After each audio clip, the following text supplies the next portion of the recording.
Welcome to Oasis study centre. Oasis study সেন্টারে তোমাদের সবাইকে স্বাগত জানাই। তোমরা জানো যে আমরা এই চ্যানেলের মধ্যে শুধুমাত্র এক্সাম স্পেশাল জিএনএম এনএমের জন্য আমরা পড়াশোনা করছি। তোমাদের এক্সাম খুব সামনে নিকটে, তোমাদের পরীক্ষা খুব ভালো হোক সেই আশা করে আজ আমি তোমাদের জন্য নিয়ে এসেছি 50টি গুরুত্বপূর্ণ প্রশ্ন। খুব গুরুত্বপূর্ণ, খুব বাছাই করা কিছু প্রশ্ন নিয়ে এসেছি তোমাদের জন্য।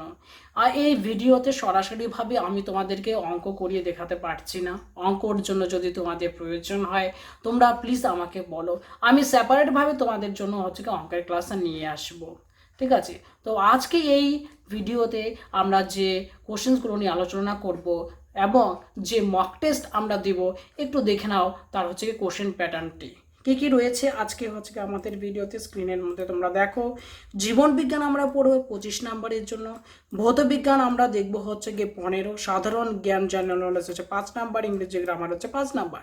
আজকের এই 50 নম্বরের একটি পুরো কোশ্চেন সেট আমি তোমাদের জন্য রেডি করেছি এবং এই কোশ্চেন সেটের ডেসক্রিপশনে তোমরা কি পাবে, মক টেস্টের লিঙ্ক পাবে। প্রতিদিনের মতোই আজকেও তোমরা পাবে মক টেস্টের লিঙ্ক। মক টেস্ট তোমরা অবশ্যই দিবে, কারণ এই মক টেস্টই ডিফাই করছে যে তোমরা কতটা প্র্যাকটিস করছো। সেই রিফ্লেকশনটা কিন্তু আমি দেখতে পাচ্ছি আমার গুগলের শিটের মধ্যে, তোমরা কে কত নম্বরে অ্যাটেন্ড করেছো, কত নম্বর পেয়েছো। তাই সকলকে আবার বলছি, ভিডিও দেখো, খুব ভালোভাবে পড়াশোনা করো এবং ভিডিও দেখা হয়ে যাওয়ার পর অবশ্যই তোমরা মক টেস্টে দাও। চলো দেরি না করে আমরা শুরু করছি আজকের কোশ্চেন্স অ্যানালাইসিস। আমাদের সবার প্রথম প্রশ্ন হলো, একটি খুব সহজ প্রশ্ন দিয়েই আমরা শুরু করছি। আমাদের প্রথম প্রশ্ন মিশ্র গ্রন্থি হলো, নিচের কোন অপশনটি মিশ্র গ্রন্থি, ফুসফুস, পাকস্থলী, অগ্নাশয়, ক্ষুদ্রান্ত। আমরা এই প্রশ্নটি এর আগেও কোশ্চেন সেটগুলোতে পড়েছি যে মিশ্র গ্রন্থি হলো অগ্নাশয়। তার সাথে সাথে মিশ্র গ্রন্থি হলো আমাদের অগ্নাশয়। তার সাথে সাথে আমরা কি জানবো, আমরা অলরেডি যেটা পড়েছি, আবার তোমাদেরকে আমি রিভাইজ করে দিচ্ছি।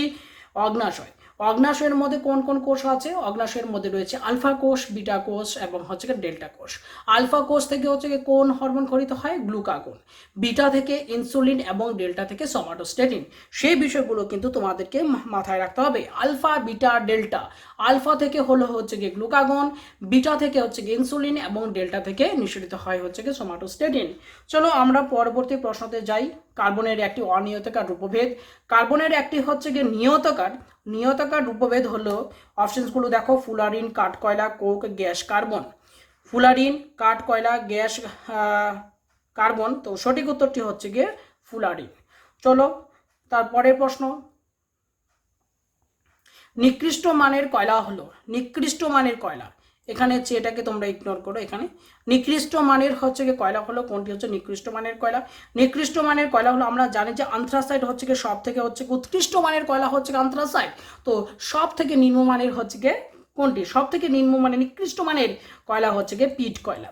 দেখো পিট কয়লা। তো আমরা প্রথম প্রশ্নটি কি বললাম, আমরা প্রথম একটু যদি ব্যাক করি, আমরা মিশ্র গ্রন্থি পড়লাম অগ্নাশয়।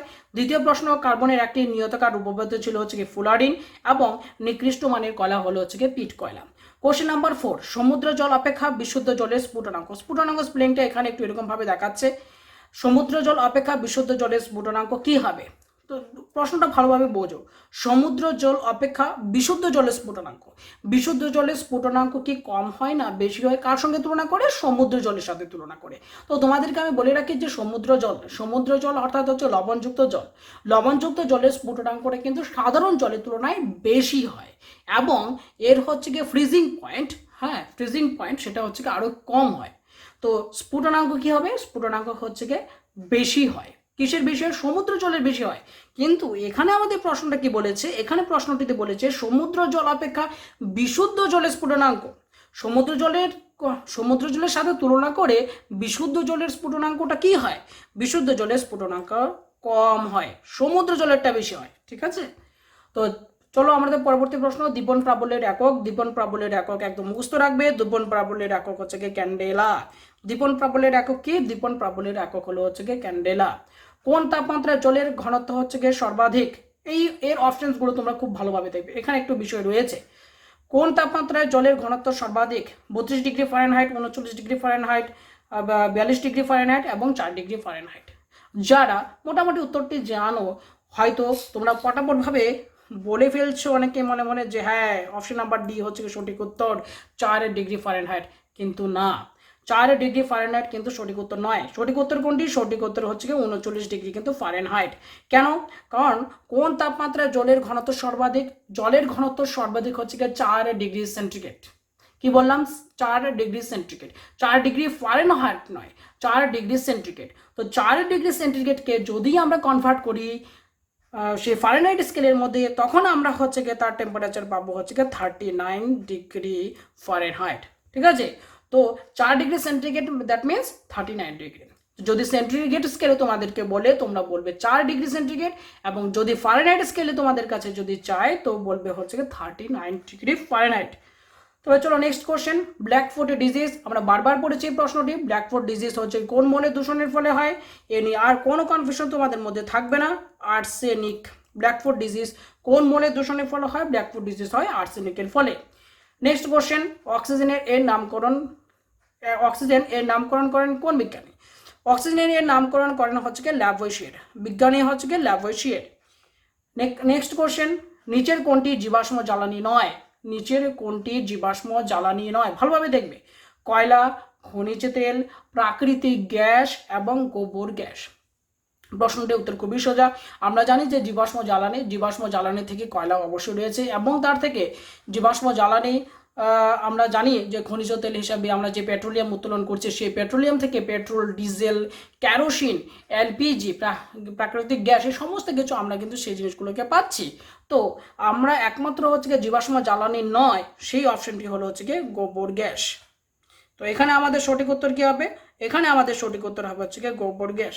নেক্সট কোশ্চেন হচ্ছে তেজস্ক্রিয়। কোশ্চেন নাম্বার হচ্ছে 11, বার্নিশের কাজে কোনটি ব্যবহৃত হয়? বার্নিশের কাজে ব্যবহৃত হয় কোনটি? অপশনগুলো দেখো, methylated spirit, vinegar, sulphuric acid, caustic soda. তো বার্নিশের কাজে কোনটি ব্যবহৃত হয়? বার্নিশের কাজে ব্যবহৃত হয় হচ্ছে গিয়ে মেথিলেটেড হচ্ছে গিয়ে স্পিরিট। বার্নিশের কাজে ব্যবহৃত হয় মেথিলেটেড স্পিরিট। কোল গ্যাসের সবচেয়ে বেশি আছে, দেখো অপশনসগুলো দেখো, সবচেয়ে বেশি কি রয়েছে? Hydrogen gas, methane gas, carbon dioxide এবং হচ্ছে গিয়ে সিও কার্বন মনোঅক্সাইড।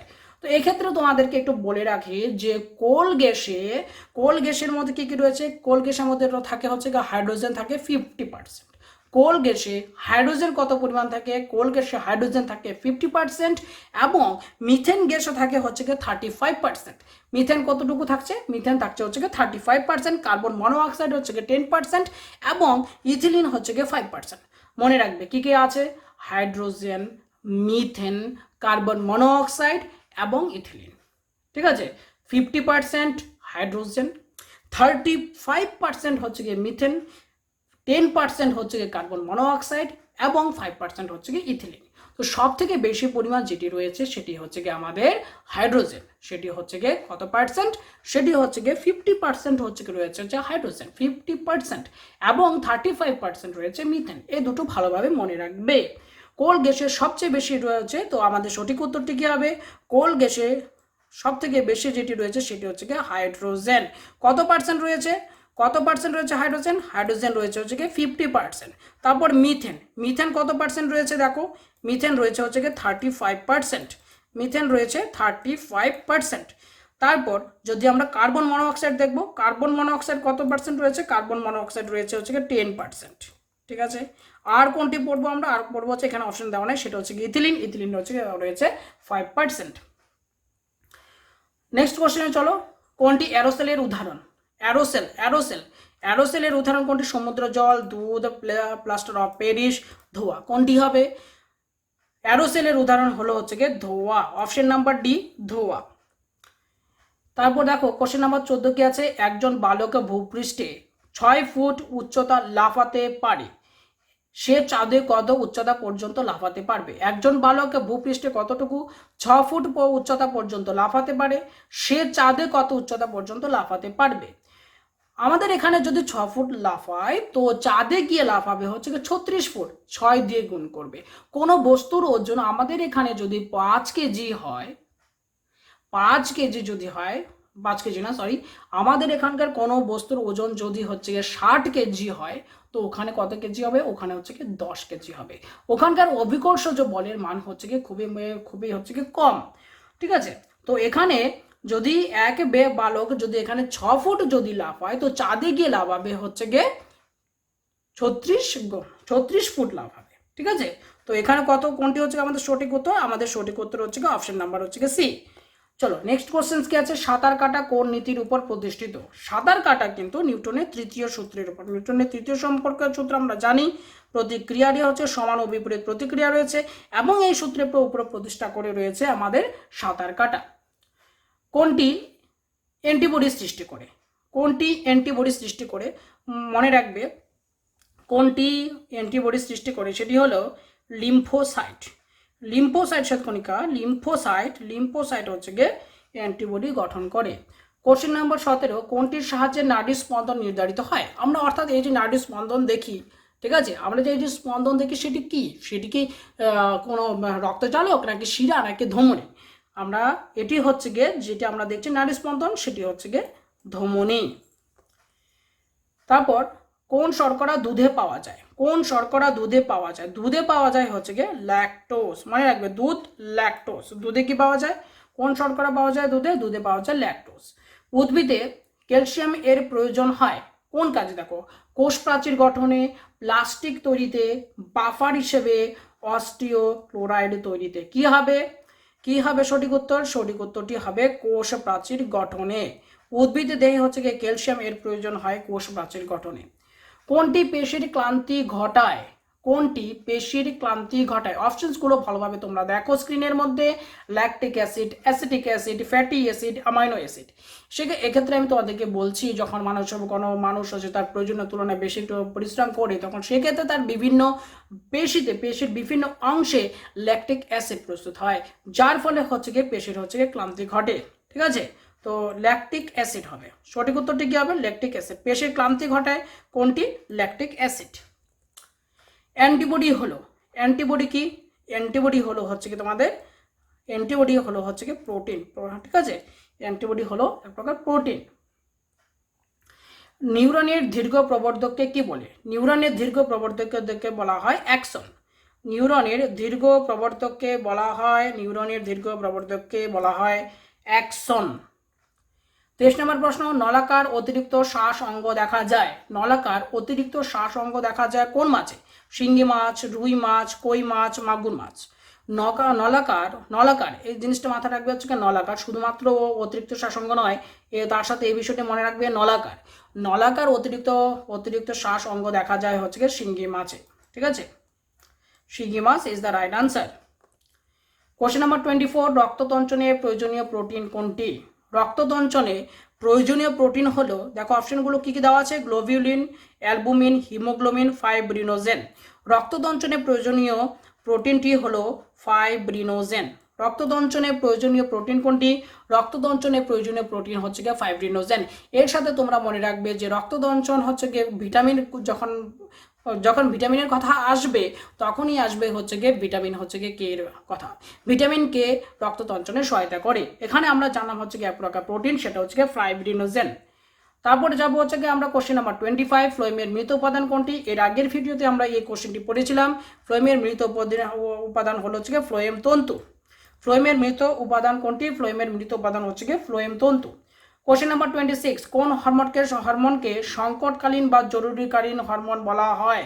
কোন হরমোনকে সংকটকালীন বা জরুরিকালীন বা আপৎকালীন হরমোন বলা হয়? সেটি হচ্ছে গিয়ে অপশন নাম্বার সি, অ্যাড্রিনালিন হরমোনকে বলা হয়।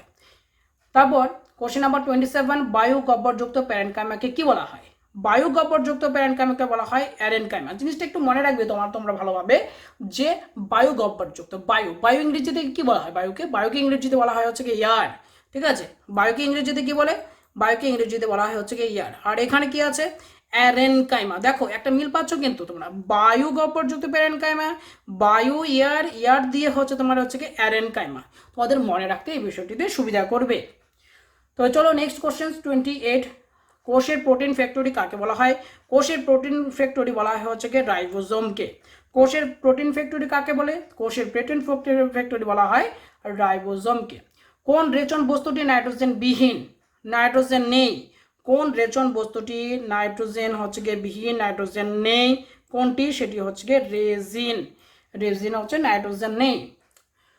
কোশ্চেন নাম্বার 31, নন কর্ডাটার কোন পর্বে ছদ্মশিলম উপস্থিত? ছদ্মশিলম উপস্থিত কোন পর্বে? দেখে নাও ভালোভাবে। টিনোফোরা, পরিফেরা, নিডারিয়া এবং নিমাটোডা।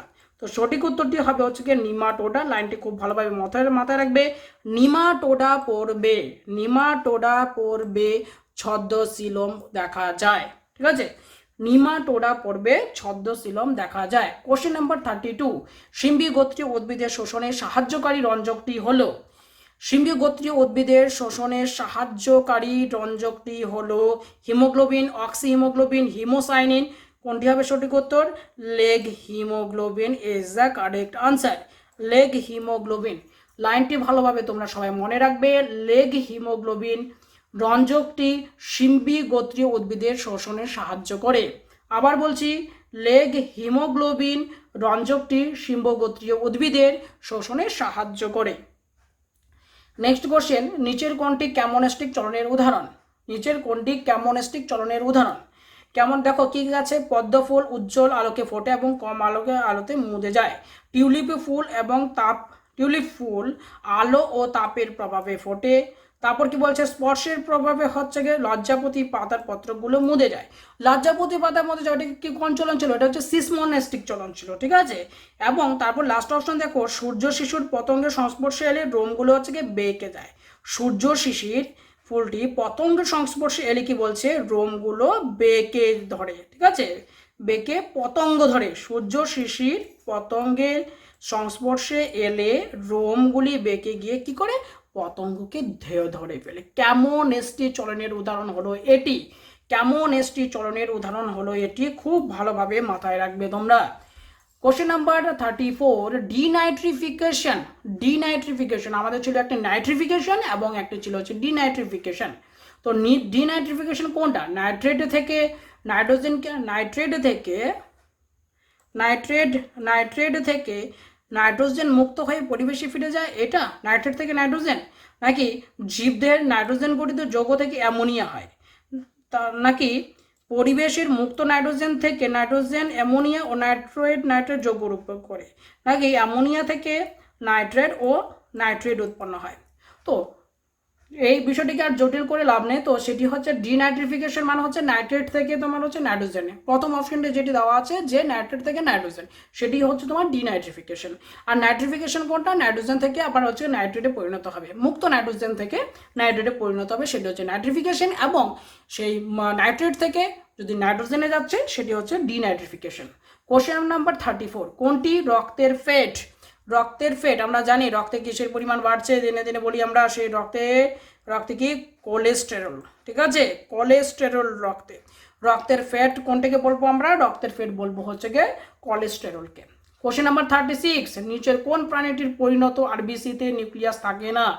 নিচের কোন প্রাণীটির পরিণত আরবিসিতে নিউক্লিয়াস থাকে না? ঠিক আছে, সঠিক উত্তরটি হলো হচ্ছে গিয়ে গিনিপিগ। আবার দেখো ভালোভাবে, গিনিপিকে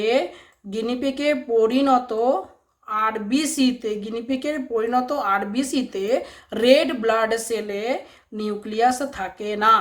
ঠিক আছে, কোন প্রাণীর? গিনিপিগের।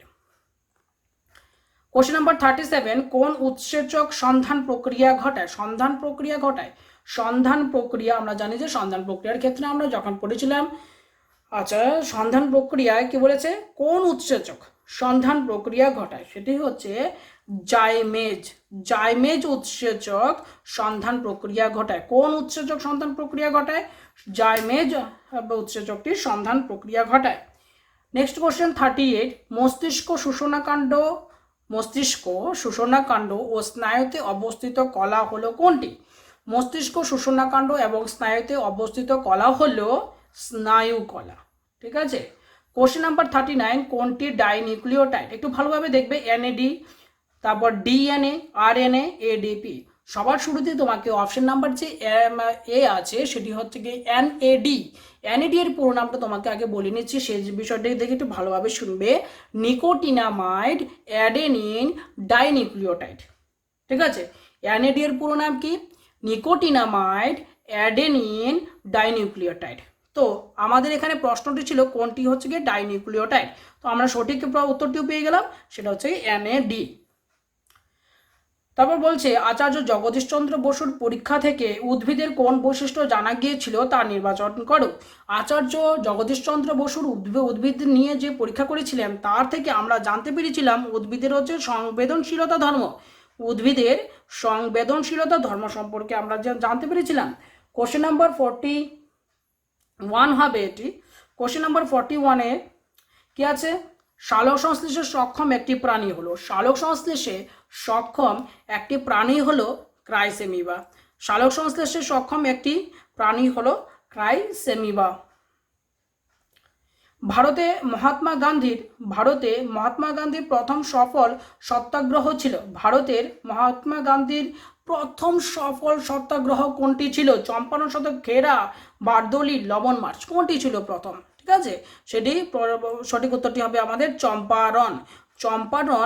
চম্পারণ ছিল মহাত্মা গান্ধীর প্রথম সফল সত্যাগ্রহ। Question number 42, poverty and un British rule in India. ঠিক আছে, poverty and un British rule in India গ্রন্থটির হচ্ছে গিয়ে রচয়িতাকে? গ্রন্থটির রচয়িতা হলেন দাদাভাই হচ্ছে গিয়ে নওরোজি। মাথায় রাখবে, দাদাভাই Naoroji is the writer of poverty and British rule in India. রাজ্যসভার অধিবেশনে কে সভাপতিত্ব করেন? রাজ্যসভার অধিবেশনে কে সভাপতিত্ব করেন? রাজ্যসভার হচ্ছে অধিবেশনে সভাপতিত্ব করেন উপরাষ্ট্রপতি। আমাদের বর্তমান উপরাষ্ট্রপতি হলেন ভেঙ্কাইয়া নাইডু। তো এখানে প্রশ্নটি বলেছিল আমাদের যে রাজ্যসভার অধিবেশনে কে সভাপতিত্ব করেন? রাজ্যসভার অধিবেশনে সভাপতিত্ব করেন উপরাষ্ট্রপতি। কোশ্চেন নাম্বার 44, কোন বিখ্যাত সম্রাট দিল্লির জামা মসজিদ নির্মাণ করেন? তোমরা খুব ভালোভাবে জানো এই প্রশ্নটি, যে কোন বিখ্যাত সম্রাট দিল্লির জামা মসজিদ হচ্ছে নির্মাণ করেন? তিনি হলেন হচ্ছে শাহজাহান। নেক্সট কোশ্চেন 45, কত খ্রিস্টাব্দে সিরাজউদ্দৌলা বাংলার নবাব পদে আরোহণ হন? বাংলার নবাব পদে সিরাজউদ্দৌলা আরোহণ হচ্ছে 1756 খ্রিস্টাব্দে। 1756 খ্রিস্টাব্দে। কোশ্চেন নাম্বার 46, এবার আমরা কিছু হচ্ছে কি ইংলিশে দেখবো। আমরা জেনারেল সায়েন্স, জেনারেল নলেজ দেখলাম, আমরা ফিজিক্যাল সায়েন্স করলাম, আমরা লাইফ সায়েন্স করলাম, এখন আমরা দেখবো কিছু English questions. The Jagannath temple at Puri is always overcrowded by dash tourist. দেখো এখানে যদি বাইরের পর যদি আমরা অ্যান বসাই, এখানে দেখো তো যদি আমরা অ্যান বসাই, এখানে কি আছে আমাদের? এখানে আমরা যদি অ্যান বসাই কি হবে? An tourist, by an tourist. Temple কি বলেছে? পুরী ইজ ওভারক্রাউডেড, খুব বেশি পরিমাণে জনবহুল সংখ্যা হয়ে যাচ্ছে। কিসের জন্য? বাই অ্যান টুরিস্ট, একজন টুরিস্টের ফলে না। তো একজন যেহেতু নাই, অবশ্যই এখানে অ্যানও হবে না, এখানে আমাদের এও হবে না। এবার বাকি রইল অপশনের মধ্যে হচ্ছে গিয়ে দি বা দা। তো দা এখানে টুরিস্ট এর জন্যই হচ্ছে না, কারণ দা আমরা কখনো করে করছি যখন কোনো পার্টিকুলার বোঝানোর জন্য, নির্দিষ্ট করে বোঝানোর জন্য আমরা কিন্তু তা ইউজ করছি। তো এখানে আমরা সেই ট্যুরিস্টগুলোকে অবশ্যই পার্টিকুলার বলে দিতে পারি না যে শুধুমাত্র এই হচ্ছে গিয়ে ট্যুরিস্টদের জন্যই হচ্ছে গিয়ে ওভার ক্রাউডেড হচ্ছে, আমরা বলতে পারি না। ট্যুরিস্ট আজকে এখানকার ট্যুরিস্ট আছে, কালকে ওখানকার ট্যুরিস্ট হবে, ট্যুরিস্ট। ঠিক আছে, তো এখানে আমাদের কিন্তু কোনো অপশনসে কিন্তু ম্যাচ কিন্তু করছে না। তো এখানে এনও হবে না, ডি হবে না, এও হবে না, কি হবে? তো সো আমাদের option number D is the right answer, is none, কোনোটাই হবে না এখানকার। তো কি হবে? তো লাইনটি কি হচ্ছে? লাইনটি হচ্ছে by tourist, that's all. Question number 47, people below 45 are eagerly waiting dash কোভিড-19 ভ্যাকসিন। ঠিক আছে, কি কি আছে option? Since, from, for, about. People below 45 বছরের নিচে মানুষেরা দারুণভাবে আকাঙ্ক্ষার সাথে হচ্ছে গিয়ে কি ওয়েট করছে, তারা প্রতীক্ষা করছে কিসের জন্য? ঠিক আছে, কিসের জন্য? কোভিড-19 ভ্যাকসিনের জন্য। এই যে আমার মুখে চলে আসলো জন্য, সে জন্য কি আছে? জন্য হচ্ছে গিয়ে তোমার সি অপশন হচ্ছে গিয়ে সি, ফর মানে জন্য। তো লাইনটা কি হচ্ছে আমাদের? People below 45 are eagerly waiting for কোভিড-19 ভ্যাকসিন। ইগারলি ওয়েটিং ফর, এখানে আমাদের সঠিক উত্তরটি আসবে হচ্ছে গিয়ে for. Question number 48, the secretary and headmaster of the school inaugurated the exhibition. দেখো আমরা অপশনসগুলোকে দেখার আগে শুরুতে আমি তোমাদেরকে একটি বিষয় বলে রাখি, এই বিষয়টিকে একটু তোমাদেরকে বুঝিয়ে দিই। এই বিষয়টিকে তোমাদেরকে একটু বুঝিয়ে দিই যে দ্য সেক্রেটারি অ্যান্ড হেডমাস্টার, এখানে দেখো একজন ব্যক্তিকে কি কিন্তু বোঝাচ্ছে, মানে যিনি সেক্রেটারি তিনিই হলেন হেডমাস্টার, একজন পার্সনকেই কিন্তু বোঝাচ্ছে, একটি সিঙ্গেল পার্সনকে এখানে বোঝানো হচ্ছে। যদি দুটো ব্যক্তি হতো তখন কিন্তু আমাদের এভাবে লেখা থাকতো যে দ্য সেক্রেটারি এবং দ্য হেডমাস্টার, এরকমভাবে মেনশন করা থাকতো। যদি and the secretary and the headmaster থাকে তখন আমরা বুঝবো এখানে দুজন ব্যক্তি আলাদা, সেক্রেটারি আলাদা, হেডমাস্টার আলাদা। এবং যেহেতু শুধুমাত্র শুরুতেই একটি দা দিয়েছে, তারপরে হেডমাস্টার আগে দা নেই, তখন আমাদের বুঝতে হবে একজন সিঙ্গেল পার্সনসের কথাই এখানে কিন্তু বলা হচ্ছে। তো the secretary and headmaster of the school dash ইনঅগারেট of the exhibition. ঠিক আছে, তো দেখে নাও আমরা এখানে কি করব। এখানে আমাদের সঠিক উত্তরটি হবে হচ্ছে, যেহেতু সিঙ্গেল একজন সিঙ্গুলার, তো এখানে আমাদের হ্যাভ হবে না, এখানে হচ্ছে কি আর বহুবচন এখানে হবে না। ঠিক আছে, এখানে আর হবে না, অপশন আর এবং ওয়াজ। তো আর এখানে অবশ্যই আমাদের মধ্যে হবে না, তো হ্যাজ আছে আর হচ্ছে কি ওয়াজ আছে। তো এখানে আমরা দেখতে পাচ্ছি যে অফ দ্য স্কুল বা ইনঅগারেটেড, এটা কোন টেন্সে দেখে মনে হচ্ছে কি আমাদের এটা হচ্ছে ওয়াজ ইনঅগারেটেড, অবশ্যই হবে না, পেসিভ ভয়েস নয়, এটা হচ্ছে কি অ্যাক্টিভের মধ্যে রয়েছে। তো এটা কি হবে, আমাদের সঠিক উত্তরটি হবে হচ্ছে কি হ্যাজ। এখানে কি হবে, has inaugurated the exhibition. The secretary and headmaster of the school has inaugurated the exhibition। এখানে যে তোমাদের দা এর যে ডিফারেন্সটা বললাম, এই বিষয়টি কিন্তু তোমরা খুব ভালোভাবে মনে রাখবে, বিভিন্ন এক্সামের মধ্যে কিন্তু এই পার্টটি কিন্তু থাকে। তো নেক্সট কোশ্চেন আমাদের 49 কোশ্চেন্স ইন দ্য এক্সামিনেশন হল।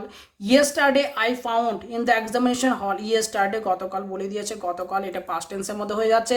আই ফাউন্ড হচ্ছে past indefinite that the ink of the pen dash up. অপশনসগুলো দেখবো, dried, has dried, had dried, is dried. আমরা যেহেতু এখানে হচ্ছে গিয়ে আই ফাউন্ড, আমি পেয়েছিলাম, যে কি পেয়েছি আমরা পেয়েছিলাম, এখানে পাস্ট ফর্ম কিন্তু আছে, আই ফাউন্ড, পাস্ট ফর্ম, তার মানে এখানে আমি ড্রাইড পাস্ট ফর্মকে আমি এখানে যেগুলো প্রেজেন্ট ফর্ম আছে, প্রেজেন্ট ফর্ম যেগুলো আছে, যেমন হ্যাজ ড্রাইড অবশ্যই হবে না, পাস্ট আছে এটা পাস্টেই হবে, তো ইজ ড্রাইড অবশ্যই হবে না। ঠিক আছে, তো কি হবে এখানে হচ্ছে কি তোমার এটা perfect tense, past perfect tense হবে, সেই পাস্ট পারফেক্ট টেন্স হচ্ছে কি হ্যাড ড্রাইড আপ হবে। তো কি হচ্ছে পুরো লাইনটা দেখে নাও, in the examination hall yesterday I found that the ink of the pen had dried up. Ink of the pen had dried up. Ink of the pen had dried up. Amphan created wide spread destruction. আমাদের last question আজকের ক্লাসের last প্রশ্ন, 50 number প্রশ্ন। Amphan created wide spread destruction dash many houses in the Sundarbans. এখানে আমাকে একটা appropriate word বসাতে হচ্ছে। কি অ্যাপ্রোপ্রিয়েট ওয়ার্ডগুলো কী কী দেওয়া আছে, এখানে দেওয়া আছে knocked down, whipped out, turned down, brushed aside. মানেগুলোকে আমাদেরকে বুঝতে হবে এখানে সঠিক উত্তর করার জন্য। নকডাউনের ক্ষেত্রে মনে রাখবে যে ছিটকে পড়া কোনো কিছু, নকড ডাউন ছিটকে পড়া। হুইপড আউট দ্যাট মিনস হচ্ছে গিয়ে রিমুভড, এলিমিনেটেড, ডিলিটেড, এই সমস্ত ওয়ার্ডগুলো হচ্ছে কি আমরা পড়বো। ঠিক আছে, এবং টার্ন ডাউন দ্যাট মিনস হচ্ছে, টার্ন ডাউন হচ্ছে কি কোনো কিছু ডিক্রিজ করা। ঠিক আছে, টার্ন ডাউন কি আছে, টার্ন ডাউন হচ্ছে কোনো কিছু হ্রাস করা, ডিক্রিজ করা। ব্রাস্ট অ্যাসাইড মিনস হচ্ছে গ্রাহ্য না করা। তো এখানে আমাদের অ্যাপ্রোপ্রিয়েট যে ওয়ার্ডটা আমরা বসাতে পারছি সেটি হলো হচ্ছে গিয়ে whipped out. Amphan created wide spread destruction and whipped out houses in the Sundarban. সুন্দরবনে অনেক বাড়িগুলোকে এসে সরিয়ে দিয়েছে, ধ্বংস করে দিয়েছে। ঠিক আছে, তো এই পর্যন্ত আমরা আমাদের 50টা প্রশ্ন কমপ্লিট করলাম, বাছাই করা প্রশ্ন তোমাদের জন্য কমপ্লিট করেছি। আশা করি এই ভিডিওটি তোমাদের জন্য অবশ্যই ভালো লেগেছে, এবং তোমাদেরকে বারবার বলছি মক টেস্ট অ্যাটেন্ড করতে অবশ্যই তোমরা ভুলবে না। ভিডিও ডেসক্রিপশনের মধ্যে এই 50টি প্রশ্নের কিন্তু তোমাদের মক টেস্ট কিন্তু রয়েছে। তোমরা এই যে ভিডিও থেকে কি শিখতে পারলে, আদৌ তোমাদের হচ্ছে কিছু শিখতে পারলে কি পারলে না, সেটা রিফ্লেকশন আমি দেখতে পারবো হচ্ছে কি মক টেস্টের মাধ্যমে। তোমরা তো তোমাদের কোশ্চেন্সগুলো যেগুলো শিখলো তোমাদের নিজেদেরকেও তো প্র্যাকটিস করতে হবে। তো প্র্যাকটিস করার জন্য অবশ্যই কিন্তু তোমরা মক টেস্ট অবশ্যই তোমরা দেবে। ঠিক আছে, আজকের মতো এখানে ভিডিওটি শেষ করছি। আমরা আবার কালকে হচ্ছে কি নেক্সট ভিডিও করব, এবং ঠিক একই রকমভাবে হচ্ছে কি আমরা কোশ্চেন্সগুলোকে দেখব। ঠিক আছে, ওকে, থ্যাংক ইউ।